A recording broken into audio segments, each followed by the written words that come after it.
How's it going, guys? In this video we're going to go over solving problems that involve limiting reactants in excess, and essentially these are pretty tough problems I think to grasp initially, and they're usually multi-step processes. So I'm going to do just two problems and go through the entire process. First off though, I'm going to just go over the concept of what a limiting reactant is. If you're comfortable with that already, then feel free to just skip ahead. I'm going to use the classic peanut butter and jelly example. So we have bread, peanut butter, and jelly, and these squares are all pieces of bread. And we're just going to kind of go through and kind of count how many sandwiches we can make, assuming that all of them have one serving of peanut butter, one serving of jelly, and two slices of bread. So we have peanut butter for 4 pieces. And then we're going to go through, we have jelly for 2.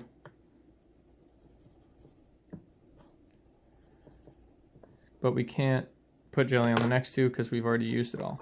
So now we have created 2 peanut butter and jelly sandwiches, but there are 2 sandwiches here that there's 2 additional that we can't make. So basically what we have here is peanut butter is our excess because we have 4 servings, and we're only going to end up with 2 sandwiches, so we have extra peanut butter left over. And then for jelly, that's going to be the limiting reactant. Or reagent, depending, because obviously that is determining how many sandwiches that we're going to be able to make in the end. And assuming that we have infinite bread for this problem, we can kind of use this equation here as what this might mean chemically. And peanut butter aqueous, jelly aqueous equals PB&J solid. I just put that because in this case, we had infinite bread. We're going to assume that's the universal solvent, like water is in a lot of experiments. And we kind of just go through it that way. That's just a way to remember it. And obviously, like you still have extra bread, you still have extra peanut butter. But we're talking about these 2 as the reactants in the problem. That's kind of how to conceptualize those 2 things.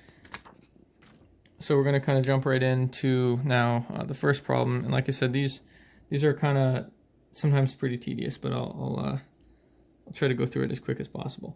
So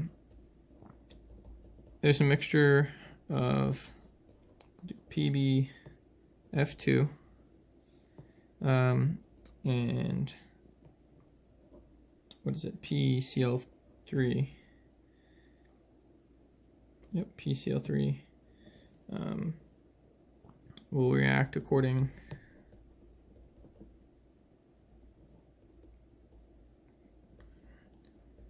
A lot of them start off that way, and then they'll have the actual equation underneath. This is going to be, we'll do 3 PBF2 solid plus 2 PCl3 gas yields 2 PF3, say that's gas, plus 3 PbCl2 solid.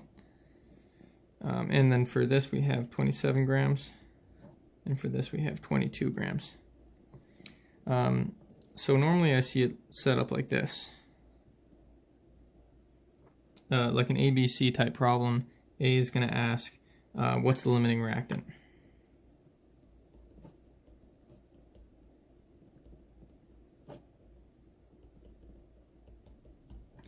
B will ask what mass of one of the 2 elements, compounds. So we'll say in this case PbCl2 will be formed.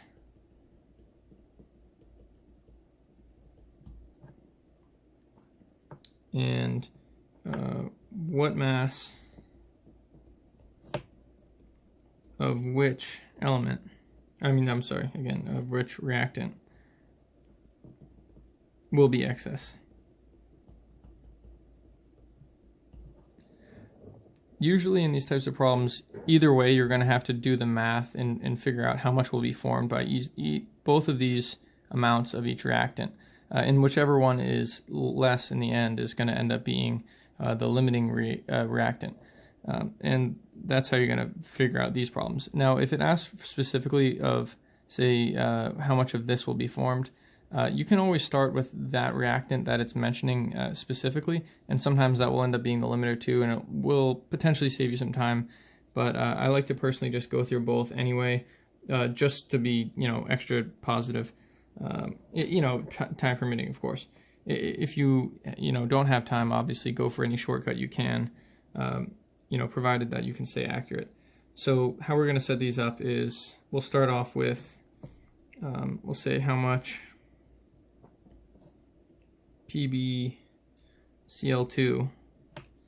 right here, and you can choose one of these two reactants, but it shouldn't matter as long as you stay consistent.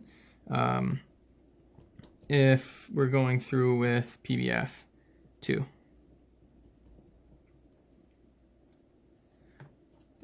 so kind of throw it down there. We have 27 grams to start, and then we'll throw that right into the equation. 1 mole of PbF2. It kind of gets monotonous, but it's important to kind of write all of the units, grams of PbF2. That's the molar mass, because they're going to change as you go through. Here we're going to have 3 moles of PbCl2, the one of the products, and we're going to have 3 moles of the PbCl2. I'm sorry, the PbF2. PbF2. And the reason being that this is a mole fraction right here, and we're just taking what's in this formula. So we're comparing the product, PbCl2, and we have 3 moles of that, to the reactant that we're looking at here, the PbF2, which right there we have the 3. So 3 over 3, it's going to end up canceling out essentially, but it's just important that we remember the significance of that step, because it's not always going to be like that. And then 278 grams PbCl2 per 1 mole PbCl2, the molar mass of that. So let's see here, 1 times 3. Doing my calculations off to the side because I don't have my calculator today. On the computer I'm doing it. So we're going to equal 30.7 grams of PbCl2. So that's our first one. Now we can go through and kind of just repeat this process for the other reactant. How much PbCl2 if we're going through with the other reactant PCl3. So we're going to just go right here. We got 22 grams, and we're going to just multiply that through 1 mole 1 mole PCl3 over 137.0 grams PCl3. Now we're going to, in this case, have an effective mole fraction, 3 moles of the PB. Shouldn't have picked 2 elements with P's in them. PbCl2. We have 3 moles of that, and then over here we only have 2 moles of the PCl3. Moles. And that's going to affect the equation, obviously. 278 grams of PbCl2 per 1 mole PbCl2. We got that from right above, and we're just going to do that math out. 1 times 3 times 278 divided by 137 divided by 2. We get 67.0 grams of PbCl2. So what are the significance of these 2 numbers here? Well, first off, the letter B here is asking us what mass of PbCl2 will be formed. It's going to be the less of the 2, because that is what we have the limiter in. So it looks like whichever forms less here is what the limiter is. So in this case, the PBF2 is going to be our limiter because it's determining it produced a lower number of the PbCl2. And then, yeah, that answers both A and B. And then what mass of which reactant will be in excess. So the way to figure out this, looks like I'm going to have to go up here, unfortunately. So we're just going to take the numbers that we got and go through. So we had 27.0 grams of the PbF2, 1 mole PbF2 over the 245 grams PbF2 times 3 moles, or, I'm sorry, that will actually be it'll be 2 on top, 2 mole of PCl3 over 3 mole PbF2 times, so if you see what we're comparing there, the PbCl3, I'm sorry, the PCl3 to the PbF2, the two different reactants, is now what we're comparing to get that mole fraction. And then we're going to have 137 grams of PCl3 over per 1 mole of PCl3. We'll just do that math. 27 times 2 times 137 divided by 245 divided by 3. Okay, that's going to equals, what do we have here? We had 10.1 gram excess, because we're starting with the PbF2, which was this one here. So, all right, cool. So now that we've gone through those problems, let me just make sure that all of that made sense. So we have 10.1 grams excess of the PbF2. The PbF2 was this one. We produced 30.7 grams, and this one we produced 67.0 grams. And it looks like the 10.1 grams is what we'll have the excess of. So now going through, nope, it's actually not. So wait, so 10.1 is the number that we get that we then have to subtract. So we take the 10.1 and actually it's going to be the 22.0 grams, which is here, minus the 10.1, there it is, grams, and that will equal our excess. Because what we're doing is we're taking what we had, the excess of the PCl3, we found more of it, and we're subtracting the grams out. So that's just 22 minus 10.1, we're going to end up with 11.9 grams of excess. And the excess is going to be in the PbCl2. There we go. Cool. So it doesn't look like there's going to be space for another one. I'm going to just grab another sheet of paper here, and then we'll jump into our next problem. Number 2.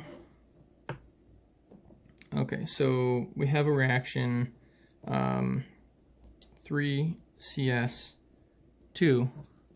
We're going to add 6 NaOH to yield 2 Na2 CO3 plus what is that, Na2 CO3? Actually, we're going to make that a 1, which is kind of superfluous, but, and then 2 Na2 CO3 plus 3 H2O. So now we have 3 products in a way. And then we'll say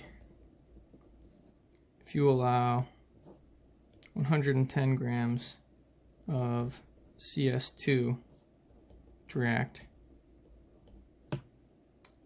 with 95.5 grams of NaOH. Now we have the grams of each of these, and then we'll just go through that A, B, and C. A, which is the limiter. B, what mass of, let's see, we'll do the Na2CS3 will be produced.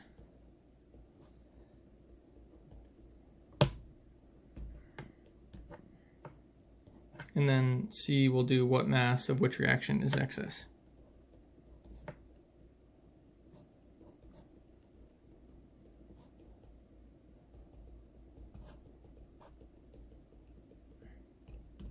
Okay, great. So we're going to just kind of go through this the same way. Like I said, you can sometimes take the shortcut of finding whichever one they mention specifically by name first, but that doesn't always, it's not always an advantage, so we'll kind of take caution there. We'll start off just with the 110 of the CS2. So we have 110 grams CS2 times 1 mole CS2 over 70, what do we have? 76.15 grams CS2 times, we're gonna do our mole fraction. What do we have right now? We have the CS2, or the I'm sorry. So we want to go to the 2 moles of Na2CS3. And we have 3 moles of CS2 up top. So that'll cancel out. That's our mole fraction that we're going to keep going through. We have 154.2 grams of Na2CS3 and 1 mole of Na2CS3.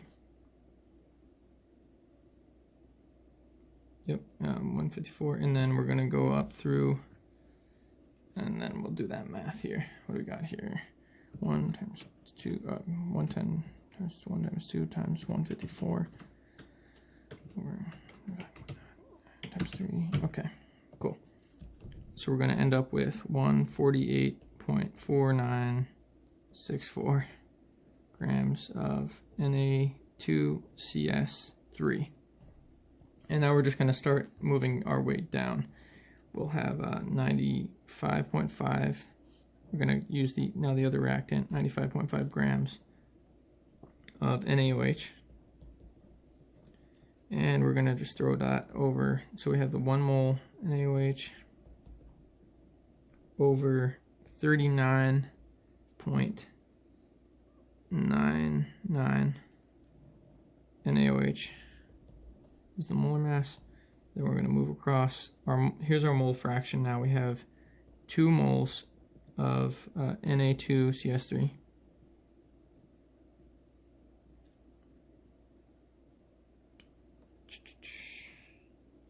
Na2CS3.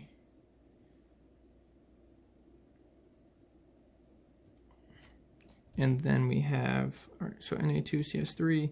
And we're going to move down. We have the 1 mole to 6 mole of NaOH times we have 154.2 grams Na2CS3 over 1 mole Na2CS3. Okay, let's do that math out. So we got, okay, 95.5 times 1 times 2 times 154 times 2 divided by 39.99 divided by 6. We're going to have 122.723 grams CS3. Na2CS3. There it is. Okay, cool. So now we can compare those numbers. So first off, what's our limiting reagent. So what did we produce less of? We produced less of this. So NaOH is going to be our limiting reactant. I'm sorry. And then by default, CS2 has to be our excess reactant. So that satisfies A. Now for B, we already calculated that, I believe. It's going to be the 122.7236 grams of Na2CS3. And now for C, let's determine what is the mass of the excess, which we know is going to be the CS2. I'm sorry. So we can go through how we did in the previous problem now. We have, this is going to be a really long one, 95.5 grams NaOH times 1 mole NaOH over 39.99 NaOH, no, that's grams, over there times 3 mole of CS2 over 6 mole of NaOH times 76.15 grams of CS2 over 1 mole CS2. So that's going to be, we got 95.5 times 3 times 76.15 divided by 39.99 times 6 times 1. We have 90.9086 grams of CS2 used in the reaction out of 110 grams total. So that's what I should have drawn out in the last one. So this is the logic here. What we've just figured out is we know how much is going to react.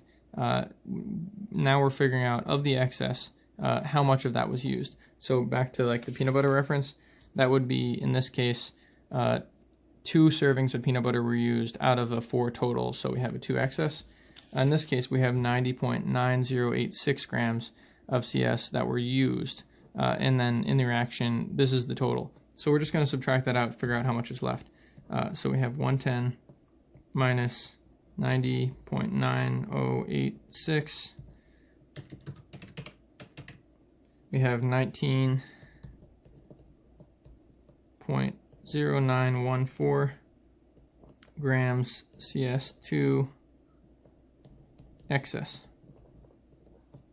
Cool. And that satisfies number 3. So hopefully you're still with me here. This is, like I said, there's some pretty complicated problems. They're a lot longer than some of the others. Yep, hopefully that was helpful. And yeah, good luck with these guys.